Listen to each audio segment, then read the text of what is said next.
Salam jumpa Bapak Ibu peserta e-learning, pejabat penandatangan surat perintah membayar.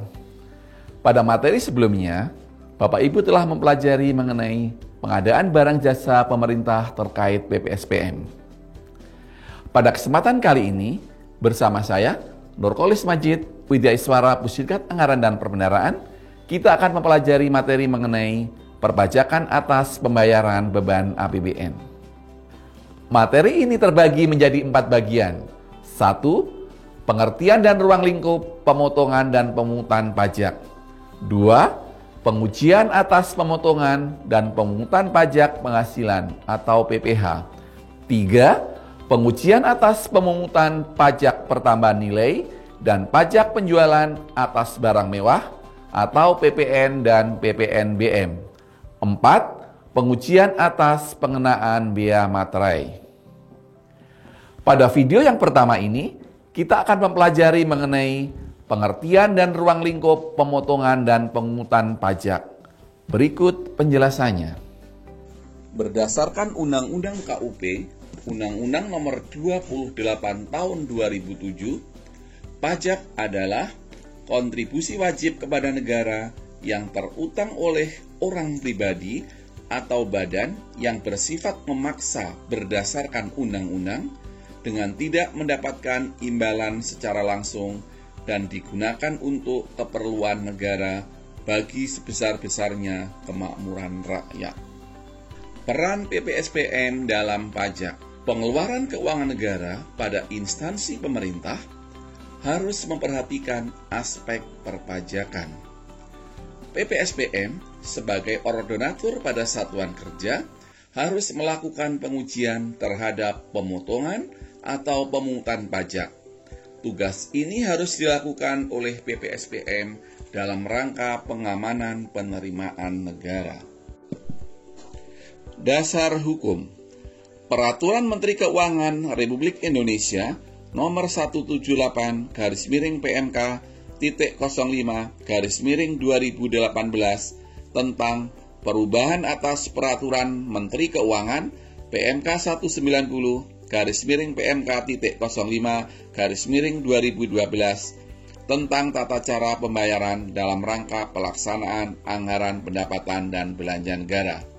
Dalam pasal 17 ayat 3 disebutkan antara lain, pengujian SPP beserta dokumen pendukungnya antara lain dilakukan terhadap A.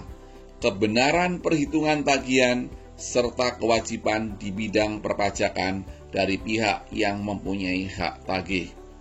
B. Kepastian telah terpenuhinya kewajiban pembayaran kepada negara oleh pihak yang mempunyai hak tagih kepada negara. Dasar hukum selanjutnya, PMK 196/PMK.05/2018 tentang tata cara pembayaran dan penggunaan kartu kredit pemerintah. Dalam pasal 13 disebutkan, dalam penggunaan UP kartu kredit, PPSPM mempunyai kewenangan melakukan pengujian atas SPP GUP, SPP PTUP, kartu kredit pemerintah beserta dokumen pendukung yang disampaikan oleh PPK. Selanjutnya dalam pasal 14 disebutkan, dalam penggunaan UPKKP, bendahara mempunyai tugas dan kewenangan mengajukan permintaan pembayaran pertanggungjawaban PUP KKP kepada PPK dengan menyampaikan SPBY, daftar pungutan _potongan pajak _bukan pajak atas tagihan dalam SPBY beserta dokumen pendukung dalam hal pengujian SPBY telah memenuhi persyaratan. Terkait dengan kewajiban bendahara dalam pasal ini, PPSPM berkewajiban untuk memastikan kebenaran pelaksanaannya sebelum melakukan penerbitan SPM. Jenis-jenis pajak yang harus dipungut pada satuan kerja. Pada satuan kerja pemerintah yang melakukan pembayaran belanja dengan bersumber pada APBN, jenis-jenis pajak yang umum terdapat pada transaksi yang dibayarkan tersebut adalah PPh pasal 21 PPh pasal 26.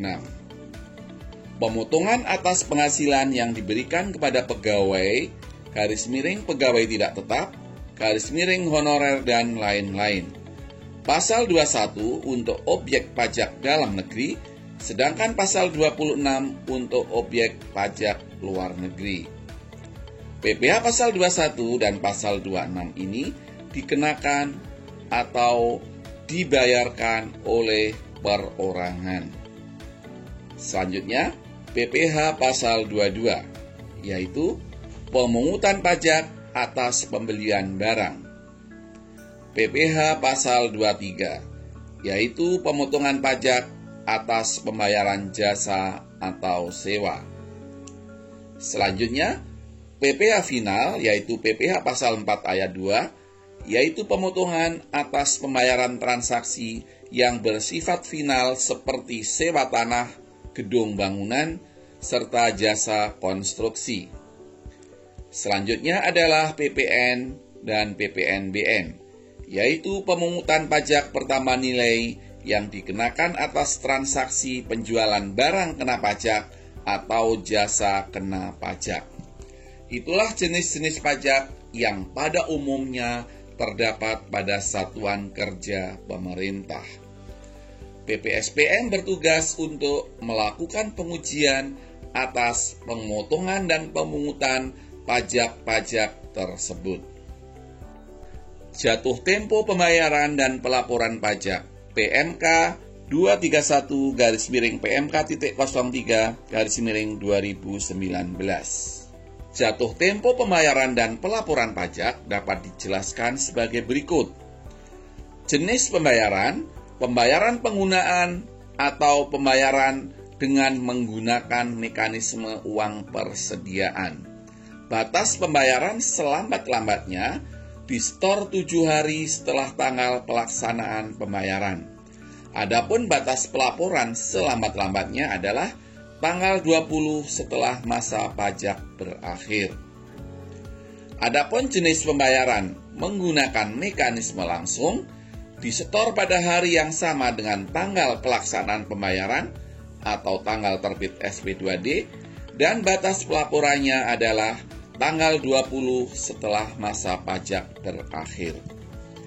Apabila tanggal jatuh tempo pembayaran atau penyetoran bertepatan hari libur, pembayaran atau penyetoran dapat dilakukan pada hari kerja berikutnya.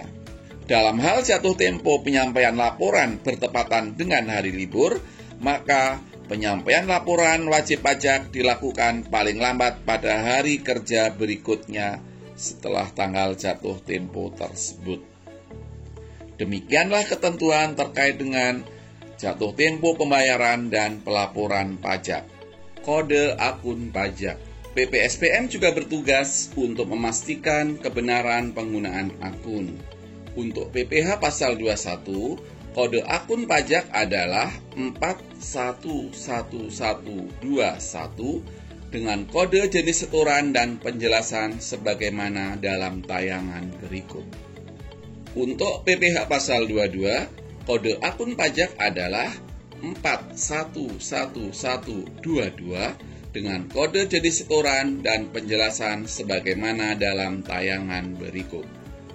Untuk PPh pasal 23, kode akun pajak adalah 41124 dengan kode jenis setoran dan penjelasan sebagaimana dalam tayangan berikut. Untuk PPh final, kode akun pajak adalah 41128 dengan kode jenis setoran dan penjelasan sebagaimana dalam tayangan berikut. Bapak Ibu, demikian penjelasan mengenai pengertian dan ruang lingkup pemotongan dan pemungutan pajak. Pada video selanjutnya, kita akan mempelajari pengujian atas pemotongan dan pemungutan pajak penghasilan atau PPh. Selamat belajar dan terima kasih.